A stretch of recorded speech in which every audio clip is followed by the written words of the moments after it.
오늘 우리에게 주시는 하나님의 말씀 보도록 하겠습니다. 구약성경 열왕기상 17장 7절로 16절의 말씀. 구약성경 545페이지 열왕기상 17장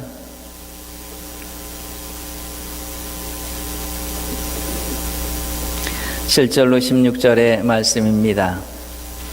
구약성경 545페이지 되겠습니다. 찾으셨으면 같이 한 목소리로 봉독하시겠습니다. 시작. 땅에 비가 내리지 아니하므로 얼마 후에 그 시내가 마르니라. 여호와의 말씀이 엘리야에게 임하여 가라사대 너는 일어나 시돈에 속한 사르밧으로 가서 거기 유하라. 내가 그곳 과부에게 명하여 너를 공궤하게 하였느니라. 저가 일어나 사르밧으로 가서 성문에 이를 때에 한 과부가 그곳에서 나무가지를 줍는지라. 이에 불러 가로되 청컨대 그릇에 물을 조금 가져다가 나로 마시게 하라. 저가 가지러 갈 때에 엘리야가 저를 불러 가로되 청컨대 내 손에 떡 한 조각을 내게로 가져오라. 저가 가로되 당신의 하나님 여호와의 사심을 가리켜 맹세하노니 나는 떡이 없고 다만 통에 가루 한 움큼과 병에 기름 조금뿐이라. 내가 나뭇가지 두엇을 주워다가 나와 내 아들을 위하여 음식을 만들어 먹고 그 후에는 죽으리라. 엘리야가 저에게 이르되 두려워 말고 가서 내 말대로 하려니와 먼저 그것으로 나를 위하여 작은 떡 하나를 만들어 내게로 가져오고 그 후에 너와 내 아들을 위하여 만들라. 이스라엘 하나님 여호와의 말씀이 나 여호와가 비를 지면에 내리는 날까지 그 통에 가루는 다하지 아니하고 그 병에 기름은 없어지지 아니하리라 하셨느니라. 저가 가서 엘리야의 말대로 하였더니 저와 엘리야와 식구가 여러 날 먹었으나 여호와께서 엘리야로 하신 말씀같이 통에 기름이 다하지 아니하고 병에 기름이 없어지지 아니하니라. 아멘.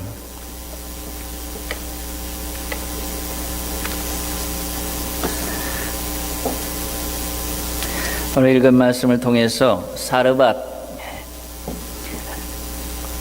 과부의 집으로 라는 제목으로 함께 말씀을 나누도록 하겠습니다. 어떤 높은 산이 있으면 그 산을 올라가기 위해서 멀리서 한번 봅니다. 그러면 그 높고 그 웅장하고 그 멋있는 봉우리가 보입니다. 근데 정작 그 산 가까이 가면 그 높은 그 최고봉의 그 봉우리가 보이지 않습니다. 그저 일반적인 산과 같이 그렇게 보이죠. 그런데 대부분의 산들은 그저 올라가기만 하면 끝나는 것이 아니고 한번 봉우리를 넘어가면 또다시 다른 봉우리를 또 넘어가고 이렇게 해서 점점 높은 봉우리를 향해서 올라가는 것이지 그저 처음부터 끝까지 일사불란하게 저 최고봉을 향해서 단번에 올라가는 그러한 경우는 드뭅니다. 우리가 산을 멀리서 보면은 그저 산 하나가 있는 것이 아니고 그 주변으로 그 높은 산 주변으로 그 작은 그리고 중간에 그러한 산들이 계속해서 이어지는 것을 보게 됩니다. 우리가 인생을 살아가면서 또 믿음의 길을 걸어가면서 쉽지 않은 이유들이 바로 여기에 있습니다.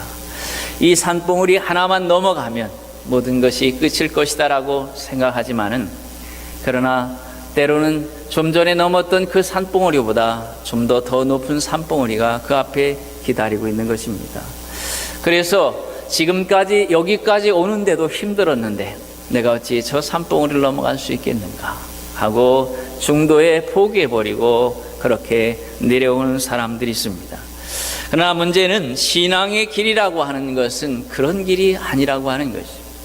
신앙은 우리가 힘들고 어려워도 저 마지막 지점까지 가야 하는 것입니다. 그 봉우리를 향해서 올라가야 한다고 하는 것이죠. 그렇기 때문에 우리 앞에 놓여지는 연속되는 그 봉우리가 있을지라도 우리가 그 봉우리를 넘어서 가야 합니다. 문제는 그것을 넘는다고 하는 것들이 결코 쉽지 않고 그리고 그 방법들이 다 쉽지 않기 때문에 그러합니다. 오늘 믿음의 사람 하나님의 선지자였던 이 엘리야, 오늘 우리가 아는 바와 같이 이 엘리야는 그 악한 시대 속에서 아합 왕이 그렇게 하나님의 그 나라의 왕으로서 하나님을 섬기지 아니하고 오히려 이방신을 섬기는 그러한 악한 상황 속에서도 그 바알의 선지자들과 싸워서 갈멜산에서 승리를 거두었던 위대한 하나님의 종입니다. 자, 그러면 오늘 하나님께서 이러한 위대한 승리를 거두게 하기 위해서 엘리야를 인도하셨던 그 길을 우리가 함께 가보자고 하는 것이죠. 그것은 바로 첫 번째로 오늘 그리 시냇가에서의 모습, 우리가 전에 한번 말씀을 통해서 함께 살펴본 기억이 납니다. 오늘은 이제 두 번째로 바로 오늘 이 사르밧 가정으로, 그 과부의 가정으로 인도하시는 하나님의 방법을 우리가 함께 나누면서 오늘 우리가 이 험난한 길들을, 연속되는 때로의 그 고난들을 어떻게 극복해 갈 수 있는 것인가 하는 것을 우리가 살펴보고자 하는 것입니다. 성경이 우리에게 이 말씀들을 기록하는 것은 결국 우리가 가는 길이 힘들고 어려울지라도 믿음으로 가면 능히 갈 수 있음을 우리에게 보여주고자 하는 것입니다. 그러므로 오늘 우리가 이 믿음의 길로 오늘 말씀을 따라서 우리가 이 길을 함께 가보기를 원합니다. 자, 하나님은 제1훈련장이었던 그리 시냇가에서 이제 죄송합니다. 제 훈련소인 이 사르밧 가정으로 인도하고 계시는 것을 보게 됩니다. 자, 제1훈련을 마치시고 이제 이 그리 시냇가의 훈련을 마무리하려고 하시는 것을 보게 됩니다. 자, 그것이 바로 오늘 말씀 속에 나오는 7절의 말씀입니다. 땅에 비가 내리지 아니하므로 얼마 후에 그 시내가 마르니라, 이렇게 표현하고 있습니다. 자, 사실 이 엘리야는 하나님 앞에 비가 오지 않기를 간절히 기도했습니다. 야고보서 5장 17절에 보면 그 내용이 나옵니다. 엘리야는 우리와 성정이 같은 사람이로되 저가 비가 오지 않기를 그렇게 간절히 기도한 즉 3년 6개월 동안 땅에 비가 오지 아니하고, 그는 아합 왕을 징계하고자 하나님께서 계획하신 대로 그 비가 오지 않기를 기도하고 있었다고 하는 것이죠. 그런데 문제는 그가 기도하고 있는 그 기도로 말미암아 자신이 피해 있었던 이 그리 시냇가도 마르고 있었다고 하는 것입니다. 그가 하나님 앞에 그럼에도 불구하고 지금 하나님이여 비가 오지 않게 해 주옵소서 하고 기도하고 있습니다. 그 기도를 통해서 그 기도의 응답이 나타나고 있습니다. 그것이 바로 자신의 삶 속에 직격탄으로 다가오고 있다고 하는 것이죠. 자신이 물을 먹고 마시고 있었던 그 그리 시냇가, 그곳이 지금 감으로 가고 있다고 하는 것이죠. 자, 오늘 먼저 우리가 그 말씀을, 하나님의 인도하심을 살피기에 앞서서 우리가 하나님 앞에 기도하는 그 기도의 내용들을 먼저 살펴보고 넘어가고자 하는 것이죠. 바로 그것은 다른 것이 아니라 우리의 기도가 자기만을 위한 기도가 되어서는 안 된다고 하는 것입니다. 오늘 이 엘리야가 기도할 때에 그 기도는 분명 자신에게도 힘들게 하는 것이고 고통을 가져다 주게 하는 것이었다고 하는 것입니다. 우리가 사극이나 이런 데 보면 아주 악한 이방적인 그런 죄악의 모습이 있습니다.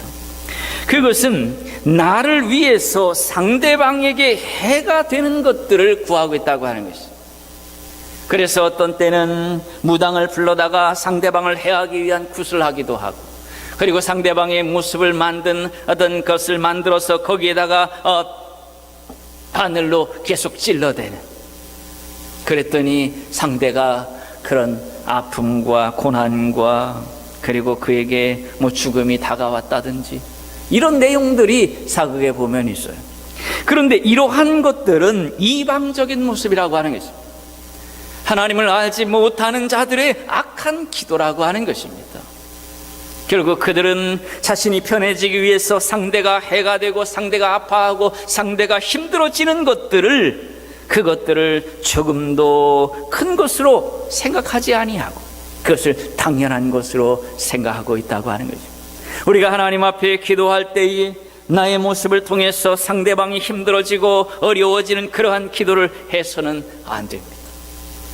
내가 편해지고 또 상대가 편해지면 몰라도, 그리고 그를 고치기 위한 것으로 그것을 기도하고 있다면 결국 그것이 내게도 해가 될 때, 나도 힘들고 어려워질 수 있는 그런 기도가 될 때 우리가 하나님 앞에 기도할 수 있는 것입니다. 하나님의 사람들은 여러분 늘 존재해야 합니다.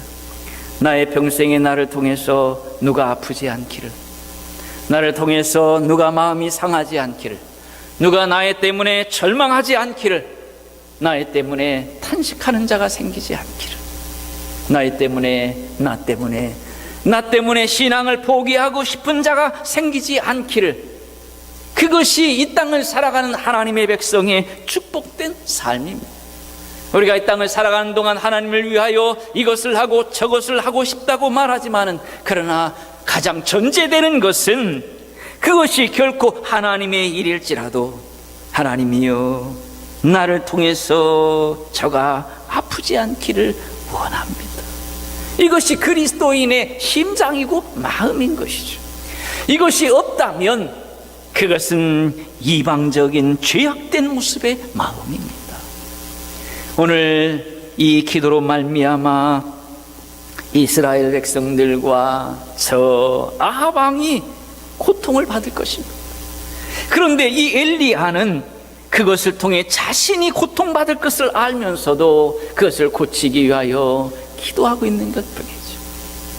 함께 그 고통을 나누려 하고 있다고 하는 것입니다.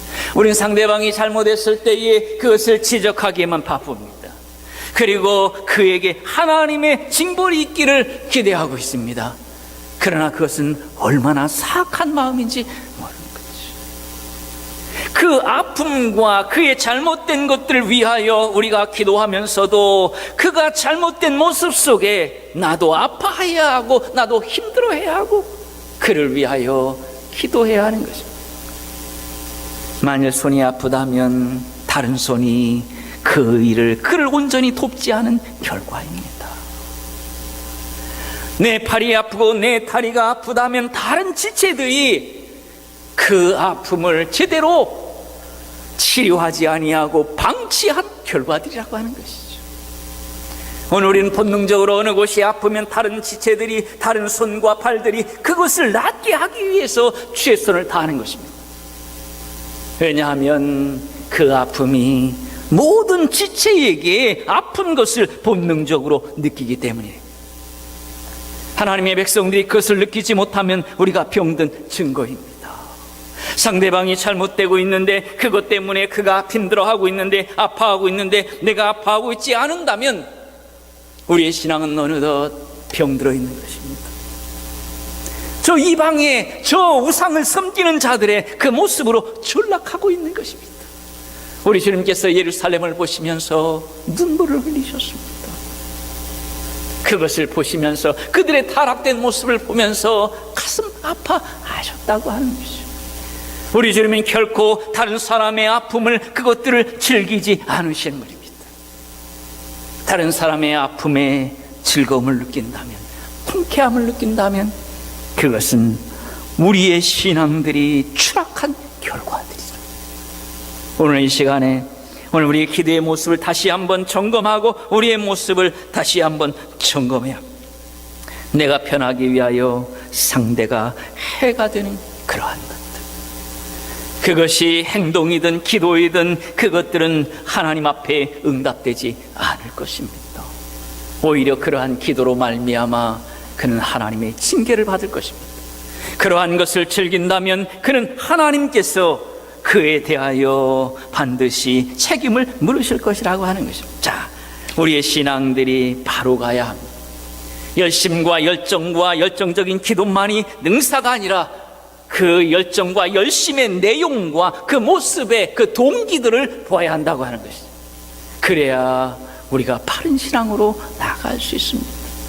우리가 만들어 놓은 그 어떤 그 업적과 그 어떤 결과에만 집착해서는 안 되는 것입니다. 그것이 죄가 없는지 그곳에 더러운 것이 묻어 있는지를 보아야 하고, 그리고 그것이 있다면 우리는 하나님 앞에 결과와 상관없이 회개해야 합니다. 하나님은 나의 그런 방법이 아니고도 능히 하나님의 더 놀라운 역사를 이룰 수 있는 분이시기 때문에 그러하죠. 두 번째로, 하나님은 얼마 후에 시내를 마르게 하셨습니다. 땅에 비가 내리지 아니하므로 얼마 후에 시내가 마르니라. 7절에 말씀하셨습니다. 얼마 후에라는 이 표현은 그리 시냇가 그 물이 마른 것이 우연이 아니고 하나님의 계획이었음을 말씀하고 있습니다. 하나님의 인도를 따라갔는데 그 시냇가가 어느 시점에 이르니까 마르고 있었다고 하는 것입니다. 더 이상 마실 물이 존재하지 않았어요. 그런데 여러분, 오늘 우리가 말씀을 통해서 보는 것과 같이 그 그리 시냇가가 마름으로 인해서 하나님은 엘리야를 다른 곳으로 인도하고 계십니다. 바로 사르밧 과부의 가정으로 인도하고 계신다고 하는 것입니다. 결국 말리신다고 하는 것은 다시 새로운 곳으로 인도하시기 위한 과정이라고 하는 것입니다. 우리는 순간순간 우리의 그네 시냇가가 마르면 긴장하고 전전긍긍합니다. 그러나 여러분이요, 그 마름을 통해서 하나님께서 새로운 곳으로, 새로운 상황으로 나를 인도하실 것이라고 하는 이 믿음들이 우리 가운데 전제되어야 한다고 하는 것입니다. 영국의 너무나 유명한 종교개혁자요, 당시 부패했던 하나님의 교회를 개혁했던 저 위대한 하나님의 종 존 낙스, 이 사람은 그 꿈이 있었습니다. 당시 부패했던 그 영국의 교회를 개혁하고자 했습니다. 그런데 자신에게 실력과 능력이 없음을 알았어. 그래서 그는 이제 저 당시에 스위스의 그 위대한 종교 개혁가였던 칼빈이 있는 그 국제신학교에 가서 그에게 직접 그 위대한 신학을, 그 정통적인 신학을 배워야 되겠다라고 생각합니다. 그리고 그는 하나님 앞에 그것을 위해서 기도했습니다. 하나님이여, 나로 하여금 저 칼빈에게 가서 저 위대한 신학을 내가 배워서 이 영국을 개혁할 수 있는 그러한 종이 되게 해 주시옵소서. 그런데 그는 어느 날 바닷가에 나갔다가 해적에게 잡혔습니다. 그리고 배 밑층에서 매를 맞아가면서 노를 저어야 했습니다. 그는 낙심했고 절망했습니다. 그의 계획은 하나님의 위대한 종이 되어야 되고 하루속히 빨리 배워서 이 영국을 개혁하는 일이었는데, 그의 자신의 꿈이 산산조각이 나고 만 것입니다. 그는 하루하루 살기 위해서 전전긍긍했어요.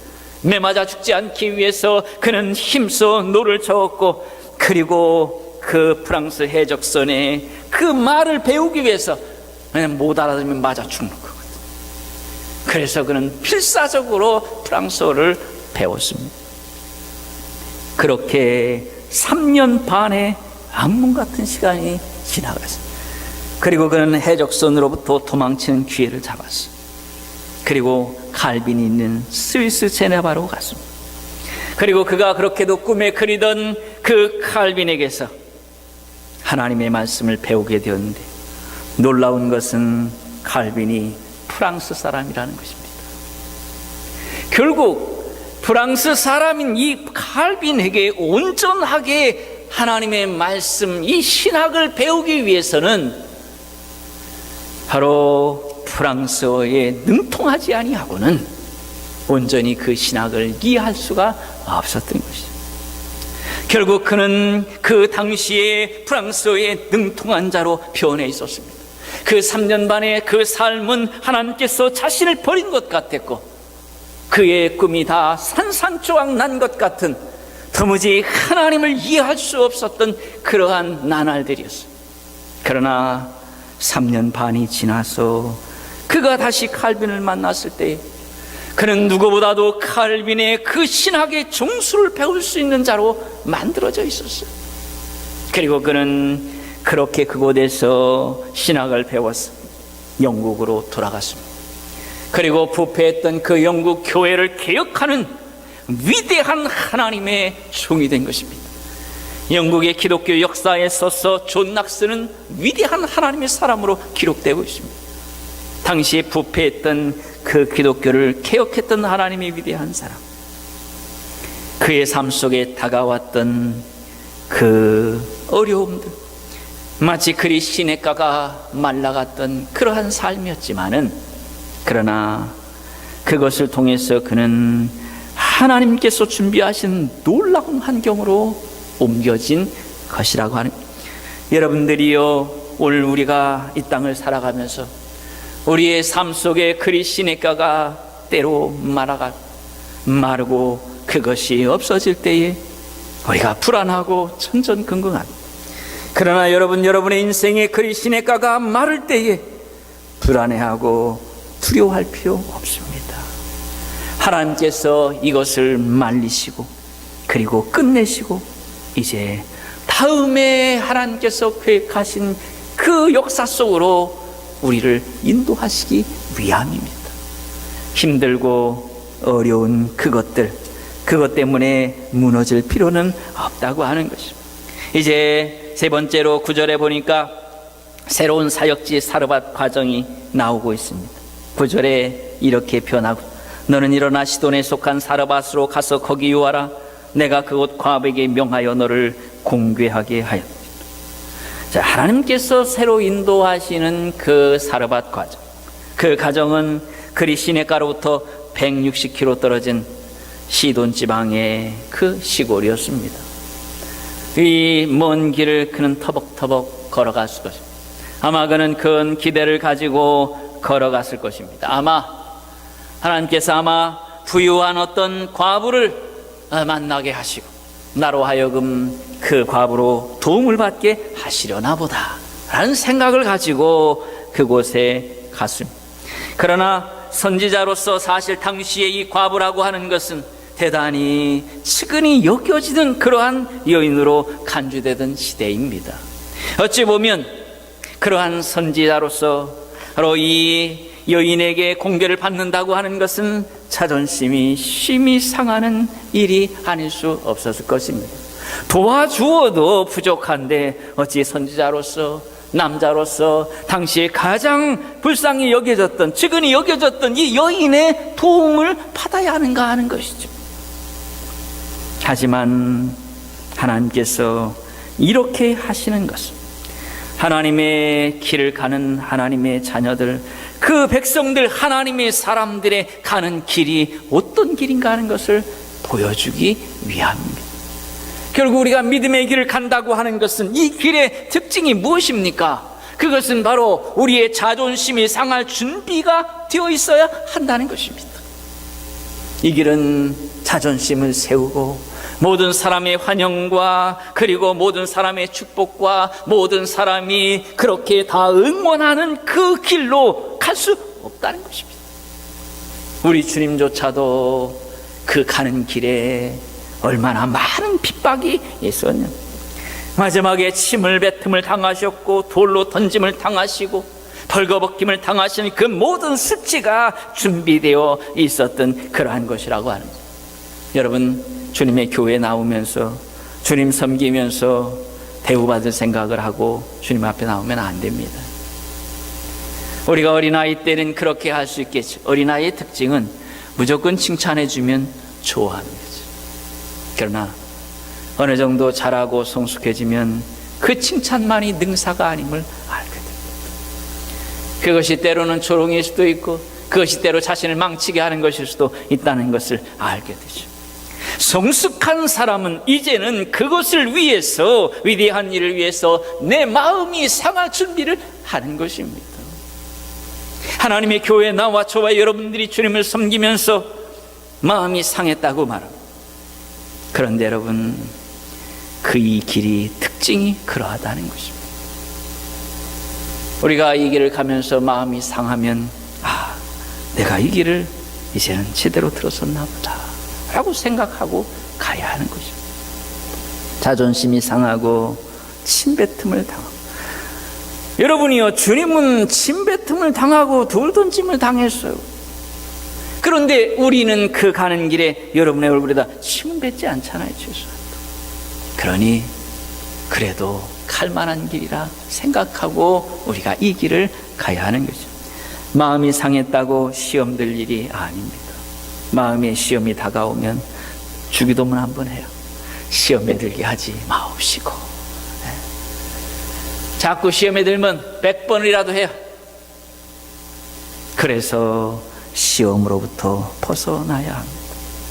우리가 여러분, 예수님께서 나를 버리시지 않는 한 시험 들 이유가 없는 것입니다.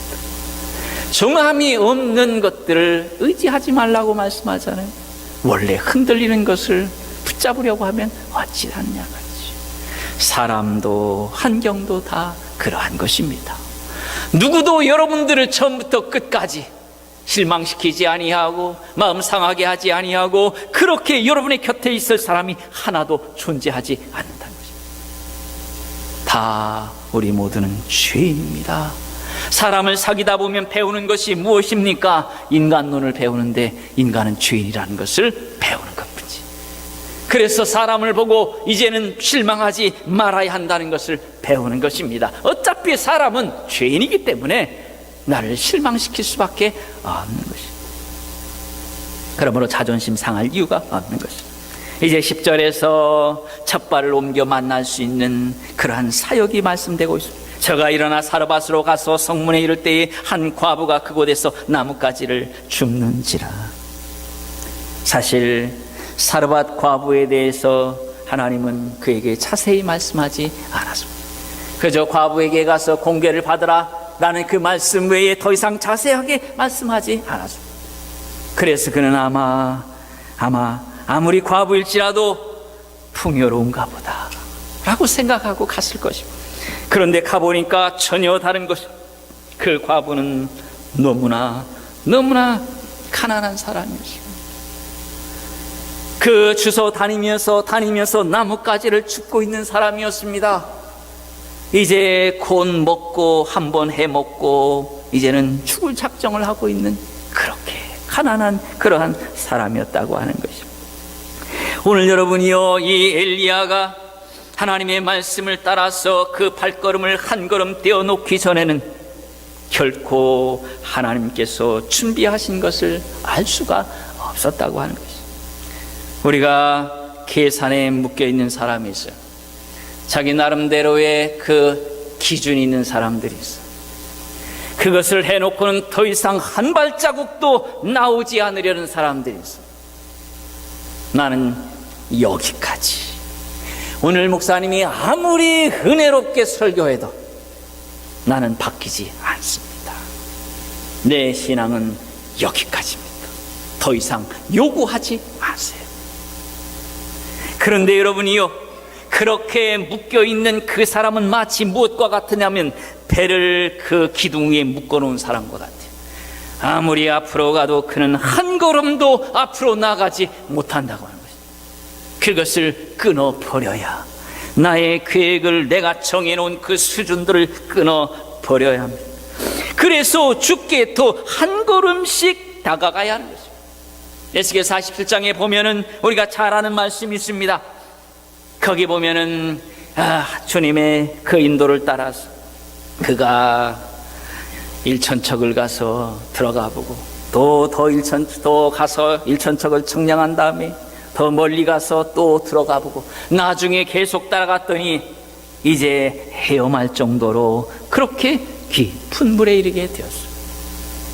그런데 이렇게 표현되는 말씀이 있습니다. 인자야, 네가 이것을 보았느냐 하시고 나를 인도하여 강가로 돌아가게 하시기로 내가 돌아간즉 강 좌우편에 나무가 심이 많더라.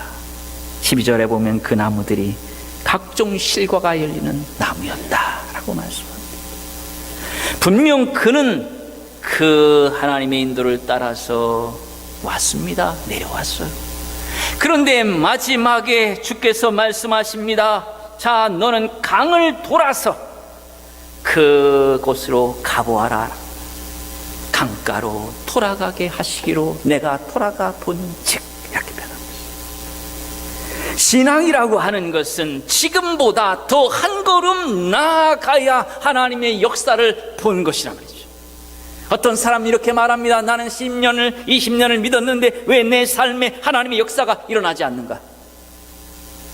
그는 10년 전이나 지금이나 똑같이 정해놓은 곳까지만 가는 것입니다. 더 이상 가지 않아요. 그러므로 그는 그 전에 보았던 것밖에 볼 수가 없는 것입니다. 그는 더 말씀을 따라 한 걸음 돌아서 더 나아가 본 적이 없는 사람이에요. 나갈 마음도 아예 없어요. 그러므로 하나님은 그를 위하여 준비하신 것을 보여주지 않으시는 것입니다. 신앙의 한 걸음을 더 나가야 합니다. 오늘 나가면 저 강가에 가득 찬 저 놀라운 실과들을 보게 될 것이라 말이죠. 오늘 여러분들이요, 오늘 우리가 말씀을 들으면서 지금보다 더 한 걸음 나아오십시오. 바로 이것이 축복과 절망의 경계선입니다. 그 경계선을 넘어가야 돼요. 마치 애굽과 이스라엘을 성지순례 해본 사람들은 그렇게 표현해요. 이 애굽은 나무가 하나도 없어요. 근데 경계선만, 국경만 넘어가면 이게 푸른 나무들과 초목들이 우거졌다. 사막에서 비를 기다리는 어리석은 그리스도인들이 있습니다. 하나님의 축복이 도무지 쏟아질 수 없는 곳에서 여전히 축복이 언젠가 오리라고 기대하고 있는 사람들이 있단 말이죠. 그런데 여러분이요, 사막에는 아무리 기다려도 비가 오지 않습니다. 비가 쏟아지는 영역으로 들어와야 돼요. 그러면 말이죠, 굳이 기다리지 않아도 비가 옵니다. 비가 오는 거예요.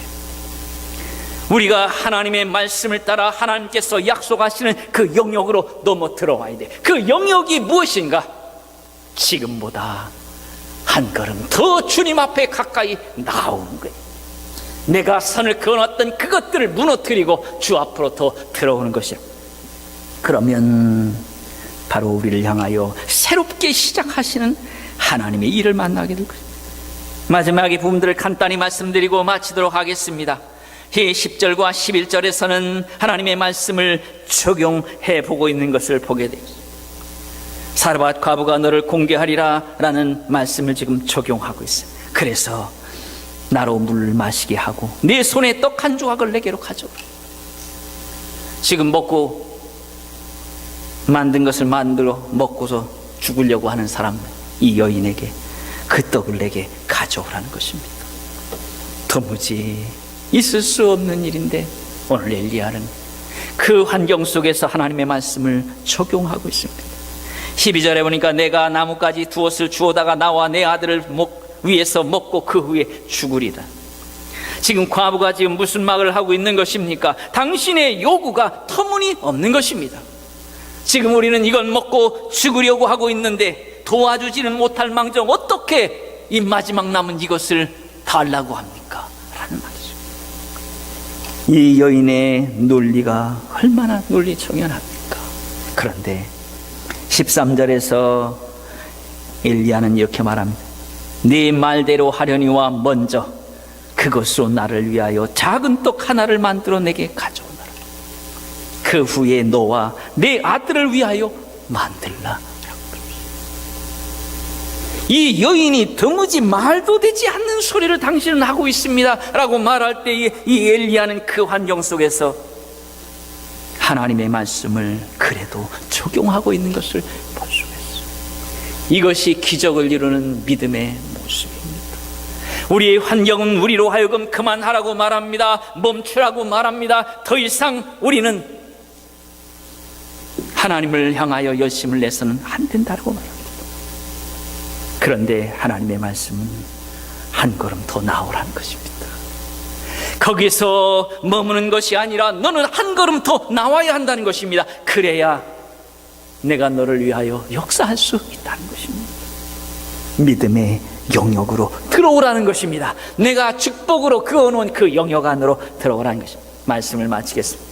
오늘 여러분, 우리에게 힘듦과 어려움이 있는 환경이 있을지라도 오늘 이것을 통해서 하나님은 우리를 훈련시키시고 더 놀라운 곳으로 인도하실 것입니다. 여러분, 우리가 이 힘든 일을 만나고 이 그리시네가, 마르는 그리시네가를 만날지라도 아니면 사르밧 과부를 만날지라도 두려워하지 말고 다시 한번 하나님이여, 그럼에도 불구하고 내가 한 걸음 더 주 앞에 나가겠습니다.